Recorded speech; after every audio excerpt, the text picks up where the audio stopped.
இன்னைக்கு நம்ம பார்க்க போகிறது வந்து ஒரு ப்ராக்டிக்கல் சம். இது வந்து பார்த்தீங்கன்னா ஜிசிடி, அதாவது greatest common divisor of odd and even சம்ஸ்ன்னு சொல்லிட்டு என்னோட ஸ்க்ரீனில் பார்த்தீங்கன்னா அந்த சம் இருக்குது. நான் இதை எக்ஸ்பிளைன் பண்ணுறேன். இது என்னன்னா எசென்ஷியலி நமக்கு ஒரு எண்ணுன்ற இன்டீஜர் தந்துடுவாங்க. அந்த இன்டீஜரில் வச்சு அதோட ஆட் வேல்யூஸை சம் பண்ணணும், அதோட ஈவன் வேல்யூஸை சம் பண்ணணும். அப்புறம் அந்த ஆட் அண்ட் ஈவன் வேல்யூக்கு ஜிசிடி என்னன்னு கண்டுபிடிக்கணும். So it sounds very tricky இல்லையா? பட் ஆனால் இதுக்கு ஈஸியான சொல்யூஷன் இருக்குது, நம்ம பார்ப்போம். ஸோ ஒரு எக்ஸாம்பிள் பாருங்கள். n = 4 அப்படின்னா அவுட்புட் வந்து 4 வந்திருக்கு. அது எப்படி கொண்டு வந்திருக்காங்கன்னா sum of first 4 odd numbers வந்துட்டு 1 + 3 + 5 + 7 = 16. ஓகே, அதே மாதிரி sum of first 4 even numbers வந்து 2, 4, 6, 8, 20. ஸோ இதோட ரெண்டோட கிரேட்டஸ்ட் காமன் டிவிசர் வந்து 4. ஸோ 16ஓட கிரேட்டஸ்ட் காமன் டிவிசரும் 20ஓட கிரேட்டஸ்ட் காமன் டிவிசரும் பார்த்தீங்கன்னா 4 தான். ஏன்னா 4 × 4 16, 5 × 4 20. ஸோ அந்த மாதிரி இந்த ப்ராப்ளம் இருக்குது. இதை விட கிரேட்டஸ்ட் நம்பர் வராது. ஸோ அதே மாதிரி இன்னொரு எக்ஸாம்பிள் கொடுத்துருக்காங்க. அதோட எக்ஸ்ப்ளனேஷன் கீழே இருக்குது. ஓகே, ஸோ இது நம்ம எப்படி சால்வ் பண்ணுவோம் அப்படின்னா, இப்போ நான் என் மெத்தடில் பண்ணுறேன். ஆனால் அந்த மெத்தடில் உள்ள பிரச்சனைகள் என்னன்றதையும் நான் சொல்கிறேன். அப்புறம் எது எஃபிஷியண்ட்டான மெத்தட்ன்றதை பார்ப்போம். ஸோ நான் என்ன சொல்கிறேன்னா, ஃபஸ்ட்டு வந்து int sum odd equals sum of odd. Okay, I want to call this method, and then sum even equals sum of even. Again இது ஒரு மெத்தடில் நான் கால் பண்ணிடுறேன். அந்த வேரியபிளில் வந்து ஸ்டோர் பண்ணி வச்சிடுறேன். ஃபைனலாக எனக்கு ரிட்டர்னில் வந்துட்டு ஜிசிடி ரெண்டு வேல்யூவையும் நம்ம பாஸ் பண்ணுவோம். ஓகே, இதுதானே நம்ம சம்மில் டிஃபைன் பண்ணியிருக்காங்க. ஓகே, இப்போ நம்ம இதை வந்து கொஞ்சம் எக்ஸ்பேண்ட் பண்ணி எப்படி பண்ணலான்னு நம்ம பார்ப்போம். ஸோ அதுக்கு முன்னாடி இங்கே வந்து I have to write like this. Okay, so ஒரு கிளாஸ்க்குள்ளே ஒரு மெத்தட் இருக்குது. இப்போ என்ன பண்ணணும்னா, இந்த சம் ஆஃப் ஆட் இந்த மெத்தட் இருக்குல்ல, இதை எக்ஸ்பேண்ட் பண்ணி ஆட் நம்பர்ஸோட அப் டு n வரைக்கும் நம்ம வந்து இது பண்ணணும், சம் கண்டுபிடிக்கணும். So that will be like this. Okay, sum of ஆடில் அந்த என்ன நான் பாஸ் பண்ணுறேன், டைனாமிக்காக பாஸ் பண்ணி ஃபஸ்ட்டு சம் ஆடில் வந்து 0ன்னு ஸ்டார்ட் பண்ணி ஐ இன்க்ரிமெண்ட்டை வந்து ஐ கவுண்டர் வந்து 1லேருந்து ஸ்டார்ட் பண்ணி +2 வச்சுருக்கேன் பாருங்கள். ஸோ 2 2 ஜம்ப் ஆகும். 1 + 2 3. அதுக்கடுத்து ஐ வந்து 3 இருக்கும்போது +2 5 அந்த மாதிரி. ஸோ ஒவ்வொரு நம்பராக நான் ஆட் பண்ணிட்டே வரேன் இந்த வேரியபிளில். அப்புறம் ஃபைனலாக என்ன வந்து டிக்ரீஸ் பண்ணிக்கிறேன்.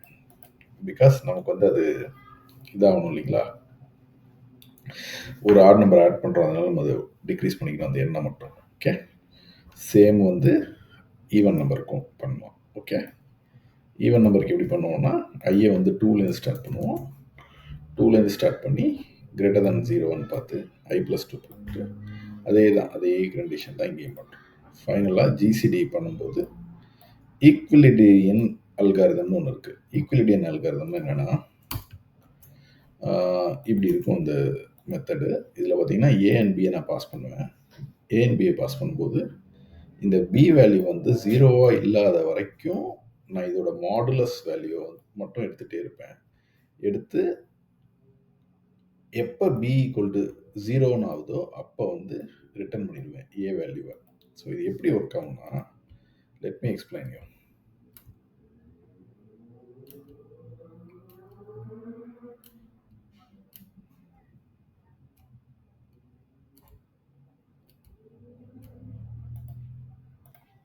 ஓகே, இப்போ ஒரு எக்ஸாம்பிள் நான் சொல்கிறேன் பாருங்கள்.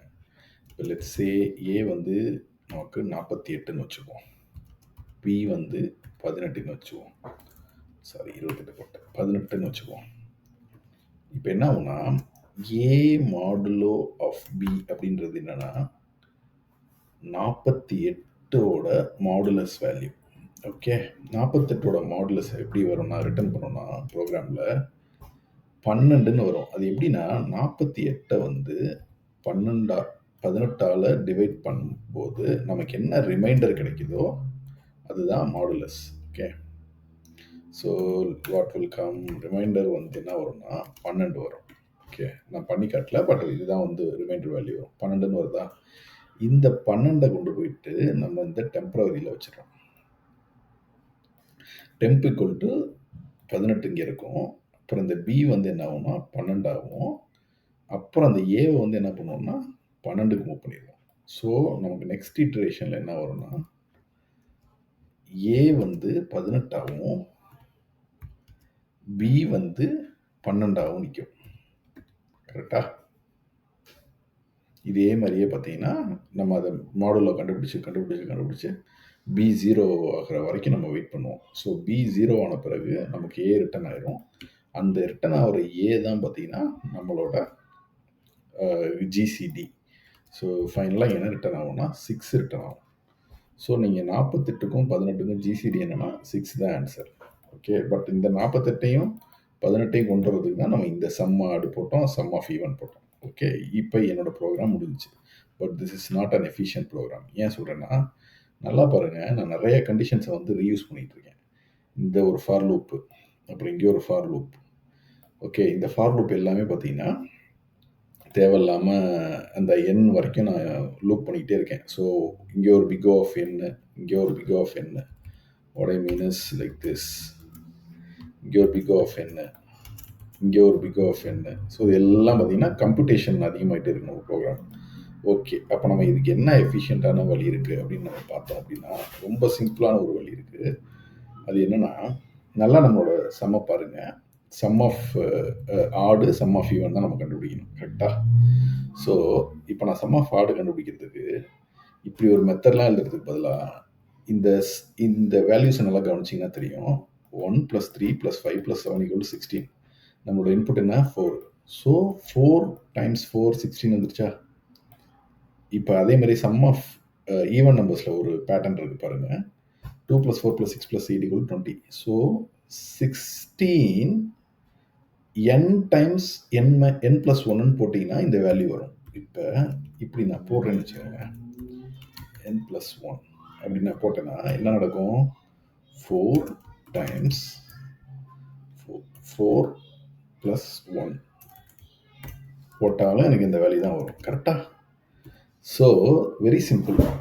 சம் ஆஃப் ஆடுக்கு பதிலாக நான் என்ன பண்ணலாம் அப்படின்னா, I can simply say n times n. Sum of ஈவனுக்கு பதிலாக என்ன செய்யலாம்னா, I can simply replace this.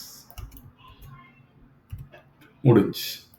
இப்போ நான் என்ன பண்ணலாம், இந்த மெத்தட் எதுவுமே எனக்கு தேவைப்படாது. நம்ம ரைட்? ஏன்னா இதுதான் சம் ஆஃப் ஆடு, இதுதான் சம் ஆஃப் ஈவன். இது ரெண்டையும் நான் வந்துட்டு சம் ஆடு, சம் ஈவன் சொல்லிட்டு இந்த ஜிசிடி மெத்தடுக்குள்ளே பாஸ் பண்ணோம்னா எனக்கு ரிட்டர்ன் பண்ணிடும். ஓகேவா? ஸோ இட் சவுண்ட்ஸ் இன்ட்ரெஸ்டிங் இல்லையா? பட் இதில் இன்னும் இந்த ப்ராப்ளத்தை சிம்பிளிஃபை பண்ணலாம். எப்படின்னா, நம்ம அந்த ப்ராப்ளத்தை கொஞ்சம் உத்து பார்த்தா தெரியும். இதில் இன்னும் ஒரு ஃபன்னியான ஒரு விஷயம் இருக்குது. இதுதான் கரெக்டான sum, algorithm. But let's dive deeper into this. இப்போ நம்மளோட ப்ராப்ளம் என்ன சொல்லுது? இன்புட் n கொடுக்கும்போது அவுட்புட் 4 வருதுன்னு சொல்லுது. இன்புட் n 5 கொடுக்கும்போது அவுட்புட் 5 வருதுன்னு சொல்லுது. ஸோ ஆக்சுவலி பார்த்தீங்கன்னா நம்ம என்ன இன்புட் கொடுக்குறோமோ அதே தான் அவுட்புட்டும் கொடுக்க போகுது. கரெக்டாக? ஸோ ஈவன் இன்புட் 20 நீங்கள் கொடுத்தா கூட இங்கே அவுட்புட் வந்து 20 தான் வரும். ஸோ நம்ம லிட்ரலி என்ன பண்ணலாம் அப்படின்னா, இப்படி கூட நம்ம ப்ரோக்ராம் எழுதலாம். ரிட்டன் என்னன்னு சொல்லலாம். இதுவும் அக்செப்டபிள் சொல்யூஷன் தான். இது எதுவுமே இல்லாமல் லெட் மீ ரிமூவ் எவ்ரிதிங். இது எதுவுமே இல்லாமல் லிட்ரலி நான் என்ன ரிட்டர்ன் பண்ணாலும் அக்செப்டபிள் சொல்யூஷன் தான். பட் சில இன்டர்வியூவர்ஸ் என்ன சொல்லுவாங்கன்னா, இதை நீங்கள் ஃபுல்லாக இம்ப்ளிமெண்ட் பண்ணுங்கள் அப்படின்னு சொல்லுவாங்க. Even though it's a very smart or hacky solution, நீங்கள் வந்து ஃபுல்லாக இம்ப்ளிமெண்ட் பண்ணுறது தான் பெட்டர். பட் இது பார்க்க எவ்வளோ ஈஸியாக இருக்குது, பட் எவ்வளோ ட்ரிக்கியான சம்மாக இருக்குன்னு பாருங்கள். இது ஈஸியே கிடையாது. ஆக்சுவலாக இது மீடியம்னு சொல்வேன் நான். பாருங்க, அக்செப்ட் ஆயிடுச்சு என்னோட solution. So this is how you can work this problem out. But I would prefer this option more than that. This is a more cleaner solution than that. Okay, submit it. That's it. Thank you friends.